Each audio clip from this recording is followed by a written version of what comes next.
నా దగ్గర ఒక 15 lakhs ఉన్నాయండి. అసలు నేను ఎక్కడ ఇన్వెస్ట్మెంట్ చేయాలంటారు? Vikarabad is the best option. ఎందుకు వికారాబాద్ అంటే వికారాబాద్ అని సపరేట్ హైదరాబాద్ కి పోటీగా వికారాబాద్ అనే ఒక సిటీ నిర్మితమవుతుందండి. మీ దగ్గర 15 lakhs క్యాష్ ఉంటే మనకు లాంగ్ టర్మ్ ఇన్వెస్ట్మెంట్ కోసం చూసుకుంటే Vikarabad is the best option. ఎందుకు చెప్తున్నానండి, బాంబే హైవే, షాద్నగర్ హైవే, 2 హైవేల మధ్యలో ఒక 100 కోట్ల ఎకరం పోయిన నియోపోలిస్ నుంచి 40 minute డిస్టెన్స్ మంచిగా ఒక వికారాబాద్ అని సపరేట్ హైదరాబాద్ కి పోటీగా వికారాబాద్ అనే ఒక సిటీ నిర్మితమవుతుందండి. ఎందుకు వికారాబాద్ అంటే కనెక్టివిటీ ఇంపార్టెంట్. ఎక్కడైనా సరే రైల్వే స్టేషన్, కలెక్టరేట్ ఆఫీస్ వాటి అన్ని దగ్గరలో. ప్రగతి రిసార్ట్ మినిమం 4 crores 5 crores ఒక విల్లా, ఎక్స్పీరియన్స్ 100 కోట్ల investment, close to the 20 minutes to that. ఇంకొకటి వికారాబాద్ లో సపరేట్ రింగ్ రోడ్ ఒకటి ఉంది, విఆర్ఆర్ అని, వికారాబాద్ రీజనల్ రింగ్ రోడ్ అని.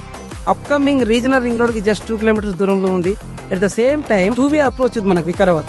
మీరు చేవెల నుంచి వెళ్ళొచ్చు, ఇటు మన చిలుకూరి బాలాజీ టెంపుల్ నుంచి వెళ్ళొచ్చు. వికారాబాద్ ఊటీ ఆఫ్ తెలంగాణ అంటారు. చందన్ వ్యాలీ, జీనం వ్యాలీ అని క్లోజ్ టు ది వికారాబాద్ ఉన్నాయి కనుక ఆ సరౌండింగ్ లో 15 lakhs లో ప్లాట్ అవైలబిలిటీ ఉంది. తక్కువ బడ్జెట్ లో ఎక్కువ ల్యాండ్ వచ్చే అవకాశం ఉంది కనుక వెస్ట్ హైదరాబాద్ కి బెస్ట్ ప్లేస్ ఏదైనా ఉంది అంటే ఖచ్చితంగా అది వికారాబాదే.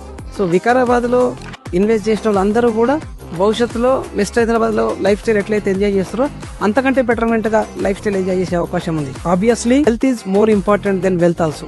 హెల్త్ అండ్ వెల్త్ రెండు మనకు కావాలంటే Vikarabad is the your destination.